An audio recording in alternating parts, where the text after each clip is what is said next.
पंढरपूर पासून अवघ्या 15 मिनिटांच्या अंतरावर पंढरपूर करकंब रस्त्यावर धोत्रेज ग्रँड प्रायव्हेट लिमिटेड घेऊन आले आहेत पंचतारांकित सुविधांनी युक्त हॉटेल ग्रँड। तसेच पुण्या मुंबईच्या धर्तीवर सर्व सुविधांनी युक्त hotel Shreyas restaurant, veg non veg permit room बार, प्रशिक्षित कोक व होस्टिंग सेवा हॉटेल ग्रँड मध्ये उपलब्ध आहेत। 50 एसी रूम्स, 3500 स्क्वेअर फूट फुटाचा सुसज्ज बकवेट हॉल, भव्य एसी सूट्स, टेरेस गार्डन, भव्य लॉन आणि चेंजिंग रूम सहित स्विमिंग टँक, प्रशस्त पार्किंगची सुविधा। पंढरपूर नजीक असलेल्या हॉटेल ग्रँड या सुसज्ज आणि पंचतारांकित सुविधांनी युक्त hotel grand, hotel Shreyas restaurant, veg non veg permit room बार, पंढरपूर करकंब रोड। संपर्क 02186 24 22 45।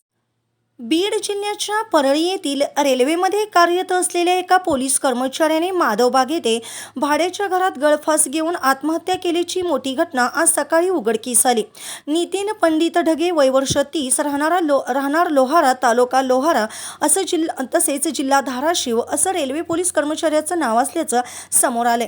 मिळालेल्या अधिकच्या माहितीनुसार परळी येथे GRP रेल्वे कर्मचारी म्हणून कार्यरत असलेल्या नितीन ढगे मूळचे धाराशिव जिल्ह्यातील लोहारा येथील रहिवासी असून त्यांचे अवघ्या आठवड्याभरात लग्न होतं अशी देखील माहिती समोर आली। या घटनेने संपूर्ण परिसरात एकच खळबळ उडाली असून 2 दिवसाच्या सुट्टीवर नितीन हे गावाकडे आले होते आणि परत परळी येथे नोकरीवर रुजू होऊन त्यांनी हे टोकाचं पाऊल उचललं।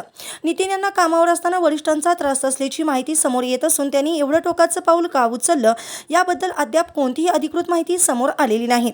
घटनेची माहिती मिळताच परळी येथील शहर पोलिसांनी घटनास्थळी धाव घेत घटनेचा पंचनामा केला असून मयत नितीन ढगे यांचं पार्थिव खाली उतरवण्यात आलं असून उत्तरीय तपासणीसाठी परळी येथील उपजिल्हा रुग्णालयात पाठवण्यात आलं आहे। सगळ्या दिशेने पोलिसांनी तपास सुरू केला असल्याचं संबंधित पोलिसांच्या वतीने सांगण्यात आलं आहे। तर रेल्वे पोलीस कर्मचाऱ्याने एवढं टोकाचं पाऊल का उचललं, नेमकी आत्महत्या कोणत्या कारणावरून केली याबाबत कोणतंही कारण समोर आलं नसून ही आत्महत्या आहे की आत्महत्येस प्रवृत्त केला आहे यासह अनेक प्रश्न सध्या उपस्थित केले जात आहेत। काही दिवसापूर्वी बीड जिल्ह्याच्या परळी तालुक्यातील नागापूर या गावातील तरुणाने सासरच्या मंडळींकडून होत असलेल्या जाचास कंटाळून त्याच्या फेसबुक अकाउंटवर पोस्ट करत शेतात जाऊन गळफास घेतल्याची घटना समोर आली होती। या घटनेने परिसरात एकच खळबळ उडाली। होतकरू असलेल्या तरुणाला एवढं मोठं टोकाचं पाऊल उचलण्यास भाग पाडलेल्या पत्नी आणि सासरच्या मंडळीला आणि त्यांना सहकार्य करणाऱ्या लोकांना प्रशासनाने कडक शासन करण्याची मागणी करणारी पोस्ट या तरुणाने लिहित आपलं आयुष्य संपवलं। रामेश्वर गावाने वय वर्ष 30 असे या तरुणाचं नाव आहे। ताज्या घडामोडी पाहण्यासाठी आमच्या YouTube चॅनलवरील PVR म्हणजेच पंढरी वार्ता या न्यूजला सबस्क्राइब करा आणि शेजारील बेल आयकॉनवर क्लिक करा।